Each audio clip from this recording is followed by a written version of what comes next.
News చూద్దాం. నైరుతి బంగాళాఖాతంలో ఏర్పడిన అల్పపీడన ప్రభావంతో నెల్లూరు జిల్లా వ్యాప్తంగా వర్షం దంచుకొడుతోంది. తమిళనాడు వైపు అల్పపీడనం కదులుతున్న తరుణంలో నిన్నటి నుంచి ఎడతెరిపి లేకుండా భారీ వర్షం కురుస్తోంది. రెయిన్ ఎఫెక్ట్తో రోడ్లన్నీ కూడా జలమయమయ్యగా పలు ప్రాంతాల్లో పెద్ద ఎత్తున వర్షపు నీరు నిలిచిపోయింది. దీంతో వాహనదారులు రాకపోకలు సాగించేందుకు తీవ్ర ఇబ్బందులు పడుతున్నారు. ప్రజలు అప్రమత్తంగా ఉండాలని అధికారులు హెచ్చరిస్తున్నారు.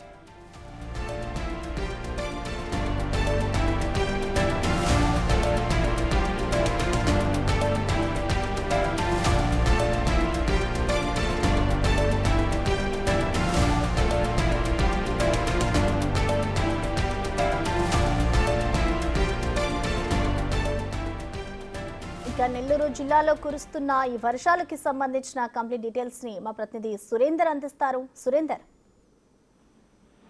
ప్రసన్న, నైరుతి బంగాళాఖాతం అల్పపీడన ప్రభావంతో జిల్లాలో నిన్నటి నుంచి ఎడతెరపులైనటువంటి వర్షాలు కురుస్తున్నటువంటి వర్షాలకు ఇక్కడ ఉన్నటువంటి రోడ్ల పైన పూర్తిగా జలమయ్యాయి. అదేవిధంగా పలు ప్రాంతాల్లో లోతట్టు ప్రాంతాలు ఏవైతున్నాయి అవన్నీ కూడా నీట మునిగినటువంటి పరిస్థితి ఉంది. అయితే ఇక్కడ ఉన్నటువంటి అధికారులు కూడా అధికారులంతా కూడా అప్రమత్తం, ప్రజలు కూడా సురక్షితంగా ఉండే విధంగా కూడా చర్యలు తీసుకునేందుకు ఏర్పాట్లు అయితే చేస్తున్నారు. దాంట్లో భాగంగా మరో 2 రోజుల పాటు వర్షాలు ఉన్నాయన్న నేపథ్యంలో వాతావరణ శాఖ హెచ్చరికల నేపథ్యంలో సముద్ర వేటకు కూడా ఎవరిని వెళ్ళొద్దు అని అధికారులు కూడా ఆదేశాలు జారీ చేశారు.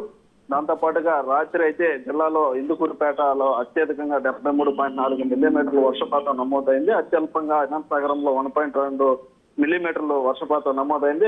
ఏదైతే దీంతో పాటుగా ఎగువ ప్రాంతాల్లో కురుస్తున్నటువంటి వర్షాలకు ఇక్కడ ఉన్నటువంటి సోమశల జలాశయానికి, కండలేరు జలాశయానికి భారీగా వరద నీరు అయితే చేరుతుంది. ఇప్పటికే సోమశల జలాశయంలో 65 టీఎంసీలు ఉండగా అక్కడి నుంచి పైనుంచి కూడా భారీగా వర్షాలు పడుతున్న నేపథ్యంలో అక్కడికి వర్షపు నీరు అంతా కూడా ఆ యొక్క సోమశల జలాశయానికి చేరుకుండడంతో అక్కడ ఉన్నటువంటి సోమశల అధికారులు, ఇంజనీర్ అధికారులు కూడా అప్రమత్తమై అక్కడ ఉన్నటువంటి నీటిని కిందకి విడుదల చేయాలని కూడా నాయకులకి ప్రభుత్వానికి తెలియజేయడం జరిగింది. దీంతో అక్కడ ఉన్నటువంటి ఎన్ని ఇసుకలు నీరు కిందకు వదలాలి, అదేవిధంగా మరోవైపు రబు సాగుకి అందరూ కూడా నార్లు పోసుకున్న నేపథ్యంలో అక్కడ కొన్ని చోట్ల అయితే కూర్చున్నటువంటి ఇందుకూరుపేట మండలం, కోవూరు నియోజకవర్గం కొన్ని చోట్ల అయితే కూడా ఈ యొక్క వరునార్లు ఏవైతే ఉన్నాయో అవి స్వల్పంగా కూడా దెబ్బతిన్నటువంటి పరిస్థితి ఉంది. కొన్ని చోట్ల అయితే ఇప్పుడిప్పుడే నార్లు పోస్తున్న నేపథ్యంలో ఆ నార్లకి కొంతమందికి అయితే మేలు, రైతుల కళ్ళల్లో ఆనందం కనిపిస్తోంది. ఏది ఏమైనప్పుడు కూడా ఈ యొక్క 2 రోజుల పాటు నుంచి కురుస్తున్నటువంటి వర్షాలతో పాటు 2 రోజుల పాటు వర్షాలు పడతాయన్న నేపథ్యంలో అధికారులంతా కూడా అప్రమత్తమై ఉన్నారు. దాంతోనే భాగంగా ఇప్పుడు ముఖ్యంగా నెల్లూరు నగరానికి సంబంధించి చూసుకుంటే ఇక్కడ వాతావరణ శాఖ హెచ్చరికల నేపథ్యంలో రానున్న వర్షాలకు వరద ప్రభావానికి లోనే వివిధ ప్రాంతాల్లో యుద్ధ ప్రదర్శన చర్యల్లో చేపట్టేందుకు సంసిద్ధంగా ఉండాలని నగరపాలక సంస్థ కమిషనర్ అధికారులను ఆదేశించడం జరిగింది. అదేవిధంగా ఉన్నటువంటి ఇక్కడ అండర్ బ్రిడ్జిలు కావచ్చు, లోతట్ట ప్రాంతాలు ఏవైతున్నాయి వారందరినీ కూడా సురక్షిత ప్రాంతాలకి, ఏదైనా వర్షపాతం నమోదు ఎక్కువైతే వారిని అందరినీ సురక్షిత ప్రాంతాలకు తరలించే విధంగా కూడా సిద్ధంగా ఉండాలని అధికారులు కూడా సూచించడం జరిగింది. Prasanna, thank you Surendra.